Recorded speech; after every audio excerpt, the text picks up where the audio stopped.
Assalamualaikum dan selamat sejahtera. Sebelum saya meneruskan pembentangan, saya akan memperkenalkan diri saya. Nama saya Muhammad Hafiz bin Muhammad Rozi, nombor matrik 282295. Saya akan menerangkan berkenaan demokrasi di New Zealand. Kia ora atau hello atau apa khabar adalah bahasa yang digunakan di New Zealand. Saya berharap agar kawan-kawan dan pensyarah berada dalam keadaan sihat, sejahtera. Apakah itu demokrasi? Adakah demokrasi berkaitan dengan rakyat? Adakah rakyat mempunyai kuasa? Demokrasi. Perkataan demokrasi berasal daripada perkataan Yunani demos, bermaksud rakyat, dan kratos, bermaksud kuasa. Demokrasi terbahagi kepada 3. Yang pertama, bentuk pemerintahan dengan kuasa menggubal undang-undang dan struktur kerajaan ditentukan oleh rakyat. Yang kedua, unit politik atau sosial yang pada dasarnya dikuasai oleh semua anggotanya. Dan yang ketiga, seorang yang dipercayai rakyat yang menjadi wakil untuk bersuara di dalam parlimen.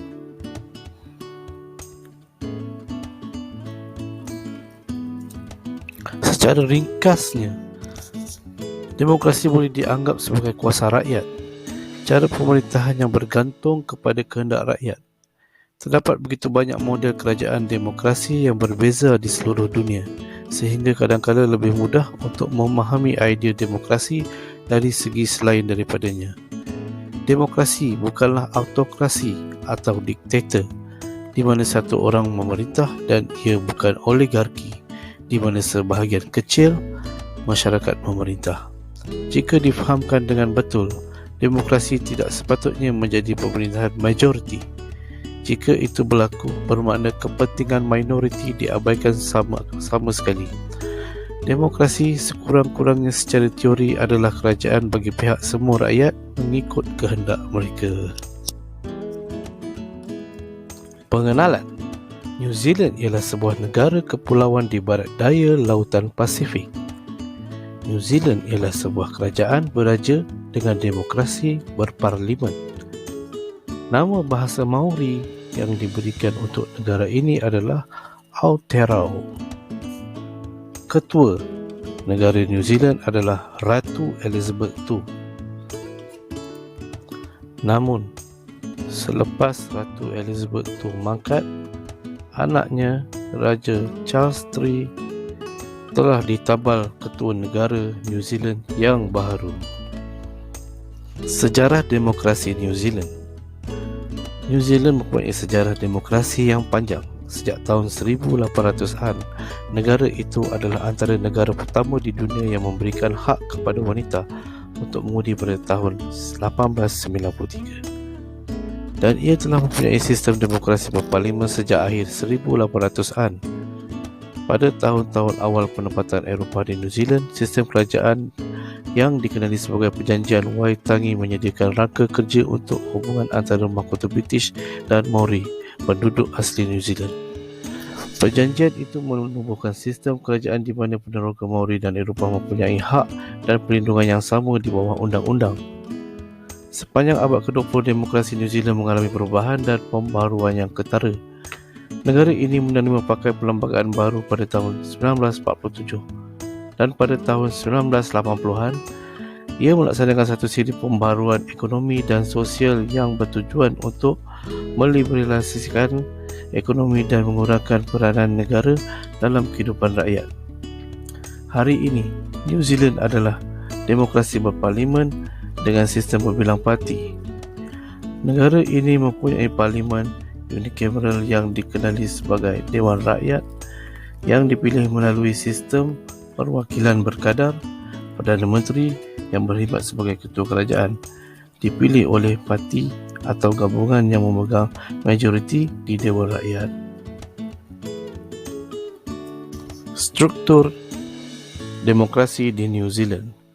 Struktur demokrasi merujuk kepada cara sistem demokrasi diatur dan hubungan antara cabang dan peringkat kerajaan yang berbeza. Dalam demokrasi berparlimen seperti yang terdapat di New Zealand, struktur tersebut biasanya terdiri daripada unsur-unsur berikut. Yang pertama adalah ketua negara. Ini adalah orang yang berperanan sebagai simbolik pemimpin negara.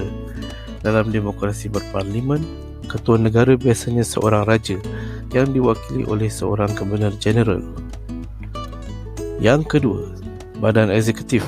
Badan kerajaan ini bertanggungjawab mentadbir negara dan diketuai oleh Perdana Menteri yang merupakan ketua parti yang paling banyak memegang kerusi di parlimen. Badan eksekutif juga termasuk menteri kerajaan lain yang bertanggungjawab untuk bidang dasar tertentu. Yang ketiga, badan perundangan. Badan kerajaan ini bertanggungjawab membuat undang-undang dan terdiri dari dua dewan. Dewan Rakyat yang biasanya dipanggil Dewan Rakyat, dan yang kedua Dewan Atasan, biasanya dipanggil Dewan Negara. Ahli Dewan Rakyat dipilih oleh rakyat, manakala ahli Dewan Rakyat biasa dilantik oleh kerajaan atau dipilih oleh rakyat setiap negeri atau wilayah. Yang keempat, Badan Kehakiman. Badan kerajaan ini bertanggungjawab untuk mentafsir dan menguatkuasakan undang-undang negara. Ia terdiri daripada sistem mahkamah, dari mahkamah tempatan hingga mahkamah tertinggi tanah itu, biasanya dipanggil Mahkamah Agung. Dalam demokrasi berparlimen, cabang eksekutif dan perundangan kerajaan berkait rapat dengan Perdana Menteri dan Menteri Kerajaan yang lain. Ini membantu memastikan kerajaan bertanggungjawab kepada rakyat dan membolehkan sistem demokrasi berjalan dengan lancar. Pelaksanaan. Yang pertama, satu aspek utama demokrasi ialah mengadakan pilihan raya yang teratur, bebas dan adil. Dalam demokrasi, rakyat mempunyai hak untuk mengundi wakil mereka dan meminta wakil tersebut bertanggungjawab atas tindakan mereka. Ini boleh dilakukan melalui proses pilihan raya di mana rakyat membuang undi mereka untuk calon yang bertanding untuk jawatan atau melalui mekanisme seperti panggil balik, pungutan suara atau prosiding pemecatan. Yang kedua, di New Zealand, pilihan raya umum diadakan setiap 3 tahun dan semua warga negara yang berumur 18 tahun ke atas dan warga negara New Zealand atau penduduk tetap layak mengundi. Mengundi adalah wajib bagi semua pengundi yang layak dan kegagalan mengundi boleh mengakibatkan denda. Yang ketiga, New Zealand juga mempunyai sistem raja berperlembagaan. Negara ini adalah negara Commonwealth of Nations dan ditadbir oleh sistem Westminster, iaitu satu bentuk kerajaan berparlimen berdasarkan model United Kingdom. Di negara ini, ketua negara ialah raja, iaitu Ratu Elizabeth II, yang diwakili oleh Governor General. Cawangan eksekutif kerajaan bertanggungjawab mentadbir negara dan diketuai oleh Perdana Menteri, yang merupakan ketua parti yang memegang kerusi terbanyak di parlimen. Yang keempat, salah satu aspek utama demokrasi ialah perlindungan hak dan kebebasan individu.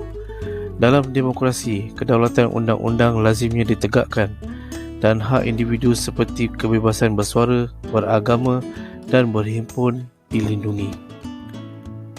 Isu-isu. Terdapat beberapa isu yang telah dibangkitkan berkenaan dengan fungsi demokrasi di New Zealand. Antaranya adalah peratusan keluar mengundi. Peratusan keluar mengundi di New Zealand telah menurun sejak beberapa tahun kebelakangan ini. Dengan kira-kira 74%, undi yang layak menyertai pilihan raya umum 2020, ini adalah lebih rendah daripada peratusan keluar mengundi di banyak negara maju yang lain. Yang kedua, kumpulan minoriti. Terdapat kebimbangan mengenai kurang perwakilan kumpulan tertentu di parlimen di New Zealand, termasuk Maori, kepulangan Pasifik dan wanita. Yang ketiga, pengaruh wang dalam politik. Seperti kebanyakan negara lain, New Zealand telah bergelut dengan isu wang yang mempengaruhi proses politik. Terdapat gesaan untuk pembaruan kewangan kempen untuk mengurangkan pengaruh penerima kaya dan kepentingan khusus. Yang keempat, penyertaan rakyat dalam proses politik. Ada yang berpendapat bahawa sistem politik di New Zealand tidak cukup inklusif dan tidak cukup melibatkan rakyat dalam proses membuat keputusan. Pilihan terhad dalam pilihan raya berkritik berpendapat bahawa sistem berbilang parti di New Zealand boleh menyebabkan kekurangan pilihan yang jelas untuk mengundi, dengan beberapa parti kecil bersaing untuk bilangan kerusi yang agak kecil di parlimen. Cadangan. Pertama adalah memperkukuh kedaulatan undang-undang. Memastikan sistem perundangan adalah adil, saksama dan bebas boleh membantu meningkatkan keyakinan terhadap demokrasi dan memastikan hak warga negara dilindungi. Kedua, menggalakkan penyertaan politik. Menggalakkan penyertaan politik yang lebih besar oleh rakyat, terutama mereka yang secara sejarah kurang diwakili, boleh membantu memastikan kerajaan lebih responsif dan bertanggungjawab terhadap keperluan dan kebimbangan penduduk. Ketiga, mengurangkan rasuah. Mengurangkan rasuah dan meningkatkan ketulusan dalam kerajaan boleh membantu membina kepercayaan dalam sistem demokrasi dan memastikan sumber awam digunakan untuk kepentingan rakyat. Keempat, melindungi kebebasan bersuara. Memastikan bahawa rakyat mempunyai hak bebas menyatakan pendapat dan idea mereka, termasuk melalui media dan bentuk komunikasi lain, boleh membantu untuk menggalakkan pendebatan politik yang sihat dan bermaklumat. Keempat, melindungi kebebasan bersuara. Memastikan bahawa rakyat mempunyai hak. Yang kelima, menyokong masyarakat sivil. Menyokong kerja organisasi masyarakat sivil boleh membantu memastikan suara kumpulan terpinggir didengari dan kerajaan bertanggungjawab atas tindakannya. Yang terakhir, menggalakkan keterangkuman dan kepelbagaian. Memastikan sistem demokrasi adalah inklusif dan mewakili kepelbagaian penduduk dapat membantu membina kepercayaan dan keyakinan dalam sistem dan memastikan semua suara didengari. Kesimpulan.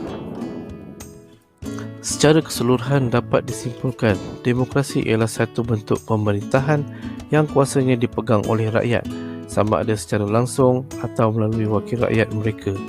Ia berdasarkan prinsip perwakilan, peraturan majoriti dan perlindungan hak individu.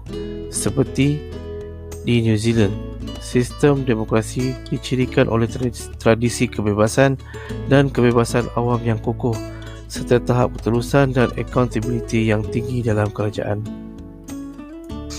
Ramai orang percaya bahawa demokrasi adalah bentuk kerajaan terbaik kerana ia membolehkan peralihan kuasa secara aman dan memastikan kerajaan bertanggungjawab kepada rakyat. Ia juga menggalakkan kebebasan bersuara, kedaulatan undang-undang dan perlindungan hak individu.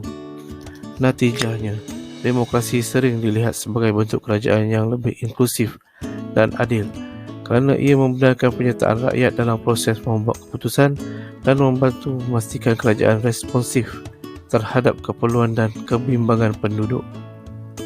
Ia juga boleh membantu untuk menyatukan orang ramai dengan memupuk rasa tanggungjawab bersama dan komuniti. Sekian, terima kasih.